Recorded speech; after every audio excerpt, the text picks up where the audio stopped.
Tunisia's political crisis is deepening. Thousands have rallied against the president's rule. So, could the nation return to authoritarianism?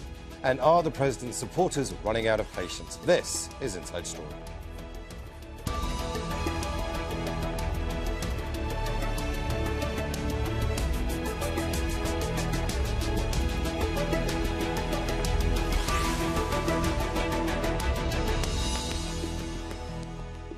Hello and welcome to the programme. I'm Imran Khan. 10 years ago, mass protests pushed Tunisia's longtime leader Zine El Abidine Ben Ali from power. That was the start of what would become the Arab Spring. But now, some are worried that the country could return to authoritarianism. Thousands have rallied in the capital, Tunis, for a second time since the president seized executive power in July. Kais Saied sacked the Prime Minister and suspended Parliament, saying it was needed to fix Tunisia's political and economic problems. And he's since consolidated his power further, deciding to rule by decree. Now, a small number of his supporters have held a rival protest. We'll bring in our guests in just a moment. But first, this report by Alexia O'Brien. Under a heavy police presence, crowds gathered on the Tunisian capital's main boulevard to protest against the president.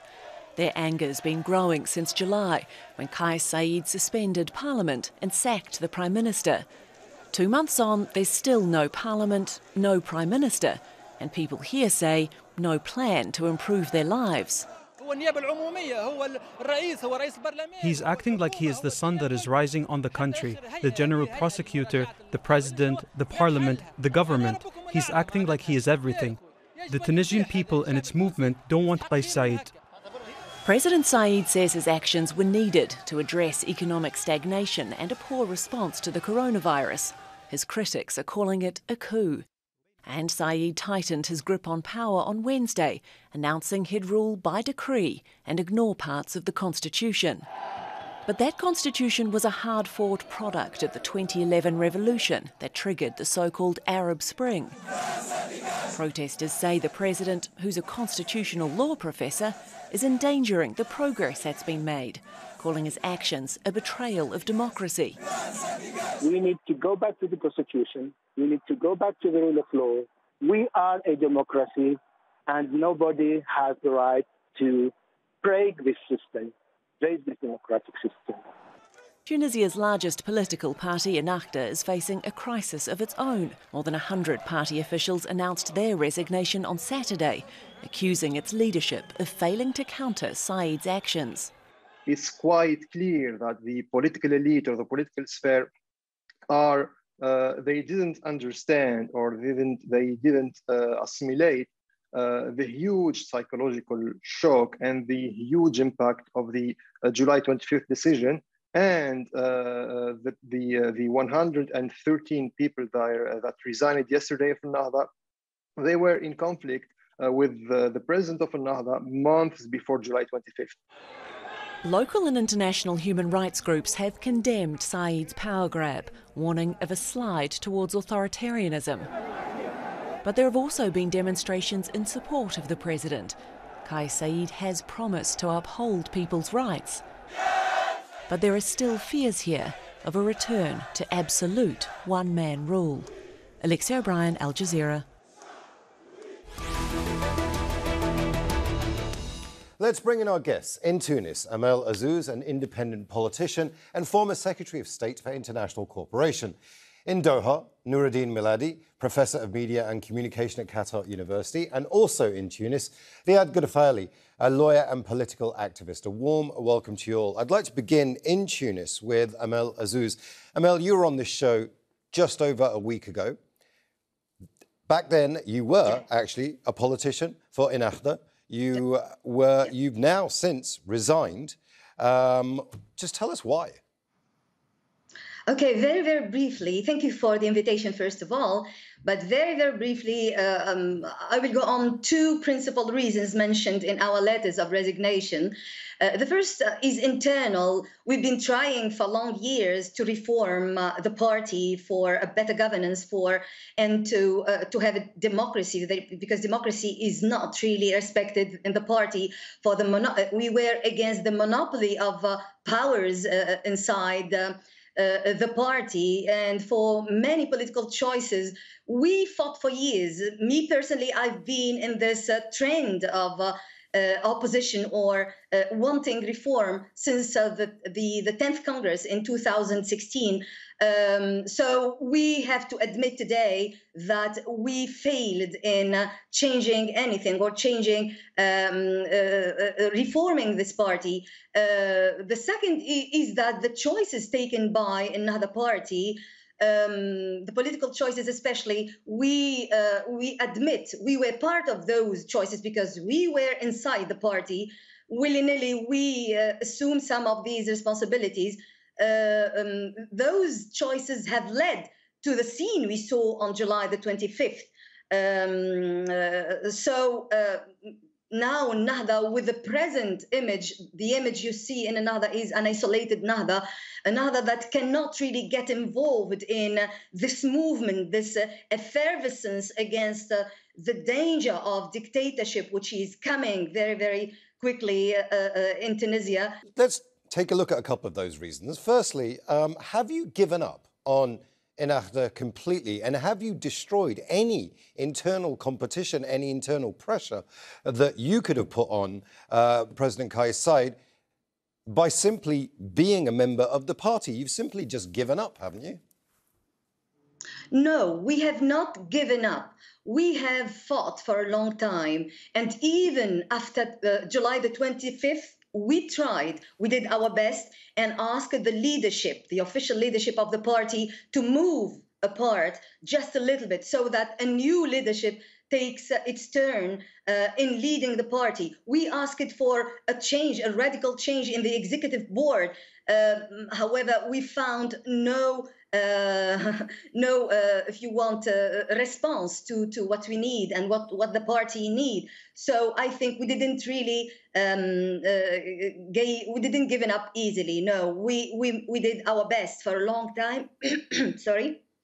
And even after the coup, I call coup, of course, since a long time, I've called coup. Even after the coup, we did our best to change for the best, but unfortunately nobody listened. Okay. Riadh Guerfali, also in Tunis, when mass resignations like this happen from a ruling party, two things can happen. Either the ruling party becomes weaker, or the ruling party can become stronger because one man consolidates power. What do you think is going to happen here? Certainly, I think it does weak the opposition to Kais Saied, but that's internal to Nahda. I mean, I can't judge what is happening in the Nahda. I mean, they are. I hope they will find a way to arrange things, but. In my mind, I think it does weaken the opposition. But if it weakens the opposition, Riadh, what does that mean on practical terms for the protest movement, for the people who want to come out on the streets? Are we going to see more of that kind of thing now, or are we going to see less of it because there is no effective opposition, do you think? First, let me emphasize on the fact that I spent the 3/4 of my life opposing Nahda ideologically. So when I said it weakened, I mean, I'm not defending Nahda, or it's just, for me, it's an objective fact. For your question, I mean, it's hard to say for now. It's hard to say. We will see how things will evaluate. But one more time, I mean, more we have movement, more we have division. I mean, that's the way Ben Ali ruled Tunisia for 23 years, because the opposition was always, how should I say, terribly divided. Well, let's put that to Amel. I mean, Amel, is the opposition divided now? Is the opposition completely fraught? Let me, if you don't mind, I'd like to interact a little bit with your guest in Tunis. with the question of weakening the opposition. I'd like to ask him, does anyone today, or just I ask myself, does anyone today in the spectrum, in the political spectrum, is willing to collaborate with the Nahda? Nobody is willing to collaborate with the Nahda. The position of the Nahda after 25th of July is fluctuating, if you want. Nothing is clear. So I think we have tried to change things so that in Nahda will have this image in front of people and in front of the political elite and political class that they have changed it. Nahda has been, of course, not only in Nahda, of course, but because today we are talking about Nahda, and please, I don't like to focus too much on Nahda. Nahda, for me, it's past, it's from the past now, but it was not only Nahda responsible of that bad image, of that bad scene we had before the 25th of July, and which led to the 25th of July. So people today, and even the political elite and political class, they say that they responsibilize, if you want, the leadership of Nahda for what happened in the country. So can you imagine that such a class would collaborate again with Nahda? Noureddine, you've been very patient with us. We will bring you in just a second, but I would like Riadh Guerfali just to react to Amel's comments. Yeah, absolutely. Thank you. First, ma'am, I understand, I respect all what you said, but the question was, does what happened, does the resign of the 100 weaken the opposition? I said yes. I'm not judging what you are doing, and there are several people that I do appreciate among those who has resigned, Samir Dilu, Al-Makki, and others. Okay, I don't share their ideology, but I do respect them, and I wasn't judging you saying that what you've done is wrong or right. I just said that for the question was, does it weaken? I said, yeah. For me, it was an objective fact. Well, let's bring in Noureddine Miladi here. He's a professor of media and communication at Qatar University. You've heard what our two guests in Tunis have said. What do you think the future is? Is it a weakened opposition and a consolidating of power by Kais Saied, who's going to simply act the same way Ben Ali did in the past? Thank you for the invite. First of all, just to make a quick comment with regard to what I've heard from my colleagues in Tunisia. Certainly the issue is much bigger, in my view, than Nahda itself. Yes, Nahda has got its own internal problems in terms of governing itself from within, and also ruling the government for the last 10 years or whatever, although its direct impact on the government was very little. Now, the fact that over 100 of its members resigned 2 days ago is a real issue. But my opinion is no other political party running the government in Tunisia during the democratic transition would have found it an easy ride to succeed in leading Tunisia to a proper democracy. I think the anti-revolution forces within and outside the country are humongous. And this is why Monsef Marzouki, for example, he was challenged very much. Even the government of Sibsi afterwards. And then you have all of the successive governments for the last 10 years, they found it tough to implement the vision that they wanted. The interference of some of the external powers is very well known now. External funding is very well known for people who try to put the wedge in the democratic transition in Tunisia. It sounds like you're justifying Kais Saied's actions. Are you? Oh, certainly not. I mean, definitely, I consider the move on the 25th of July a coup on the constitution of Tunisia.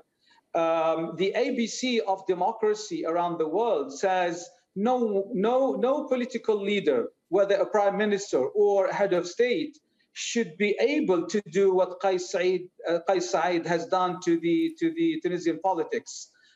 Constitutions around the world are sacred, and they are ratified by the people. And no one leader should simply, in in a very simple way, just marginalize it. I think what he did was totally wrong, and it is a recipe for dictatorship. Since the 25th of July, Kais Saied has been reinforcing his view, first of all, to marginalize and rewrite the constitution. And he recently, on the 22nd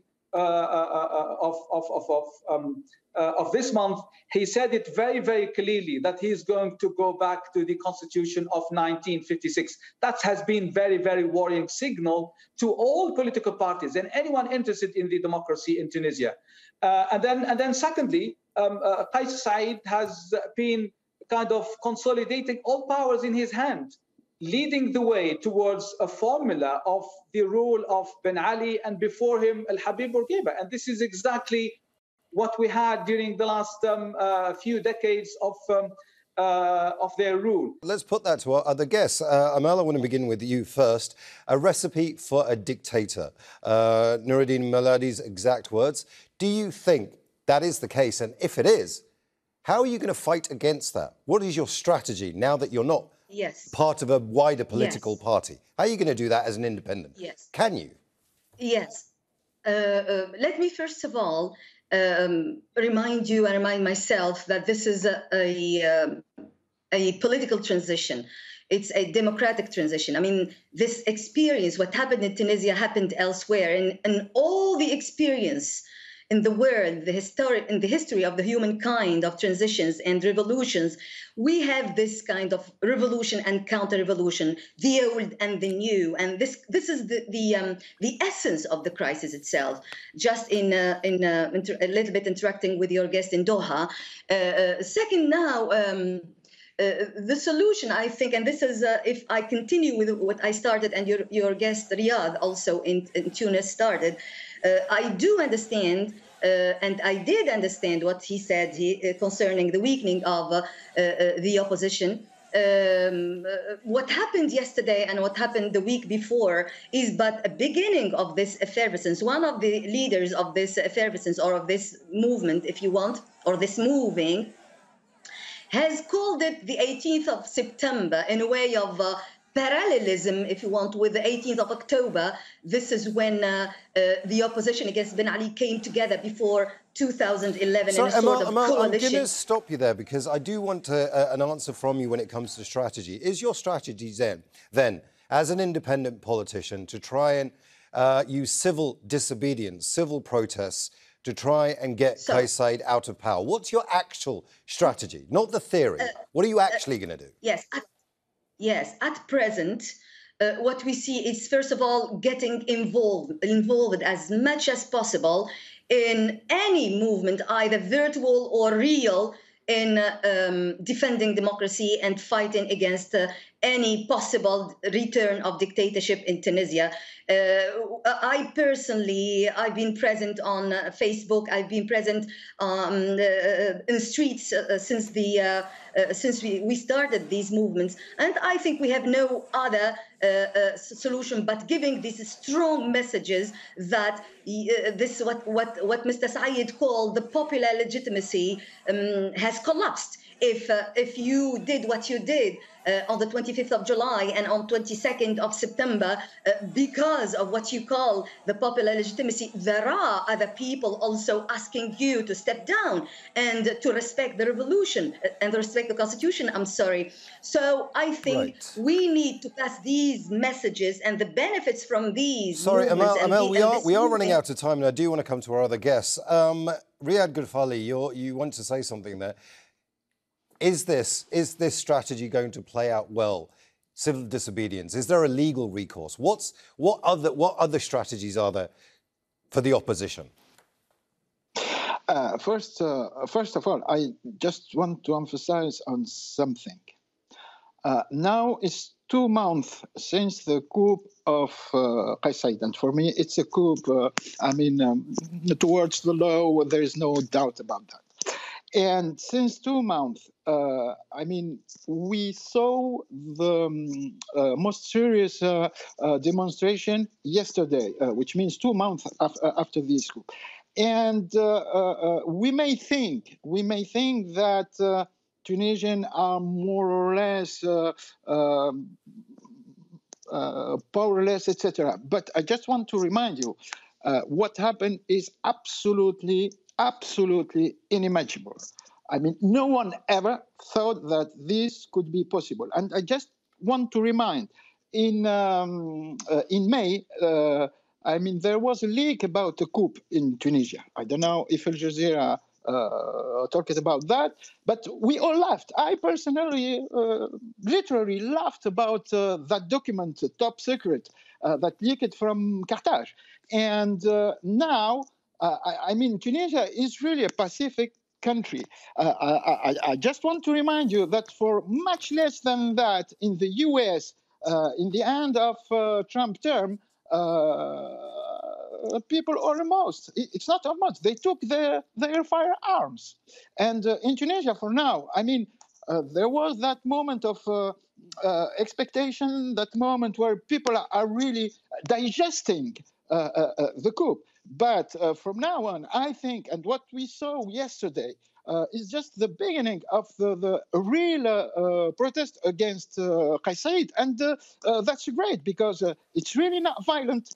And I am really, how should I say, I do believe that the Tunisian army, neutral as it is, I mean, they will never shoot people on the street. Noureddine, the fact of the matter is that Kais Saied has a huge amount of political support still. He's still popular in parts of the country. So there is support for him. Our guests in Tunis are talking about revolutions and counter and civil disobedience as a way of dislodging him from power. But with this level of political support, it's going to take a bit more than protests on the street, isn't it? Well, first of all, he doesn't have much political support. I mean, he deluded the Tunisian electorates during the elections by giving lots of promises, and all of those promises they have proven now that they are fake. So I do not agree with the contention that he has political support. He's got all powers in his hand now, and he's turning into a populist like Donald Trump in terms of attracting the public through a kind of emotional appeals and so forth. I think it does. I mean, civil, not disobedience, but civil action, as called by the major political parties now, and also civil society organizations, should continue and should step up, in my opinion. It will change the picture. It will be the solution. There is no other solution. I'm glad that Tunisians, they don't resort to the use of force in any form of changes, even during the dark times of Ben Ali. The little worry I have, to be honest, is the actual fact that Kais Saied has managed to bring the army slightly nearer politics. On the 25th of July, when he used the army, and I use the word use the army, to block the parliament and also to shut down the government itself, is a very worrying sign. That means this has never happened in the history of Tunisia. Even during the times of Ben Ali or Habib Bourguiba, the constitution of Tunisia always kept the army neutral from any political affiliation or political involvement. The army in Tunisia does not vote, which is very, very interesting. Now, I think Kais Saied, worryingly, according to just very quickly, Noureddine, sorry, very quickly. We have run out of time. We have run out of time, but I do want to get a response from Riadh Guerfali. You're waving your hands around when it comes to the army. What's going on there? I mean, I wrote a paper about the position of the army, and I don't agree with my friend. I mean, I cannot accept that the army get and put itself in the position of a constitutional court. The supreme leader of the army is the president of the republic, who is still now Kais Saied. I'm totally opposed to Kais Saied, but I would never, ever want the army to get involved in a constitutional issue, because when she will start to do that, I mean, we will start to be ruled by the army. Now, what Right. I say the army is there because there's the president. But the day when people will be on the street, I mean, the army will be nurtured. I mean, the army almost says, okay, this is a political issue.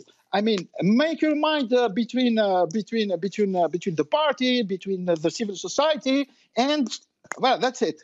Okay. Well, I want to thank all our guests, Amel, Azzouz, Noureddine, Miladi, and Riadh, Guerfali. And I want to thank you too for watching. You can see the programme again anytime by visiting our website, aljazeera.com. And for further discussion, go to our Facebook page. That's facebook.com/AJ Inside Story.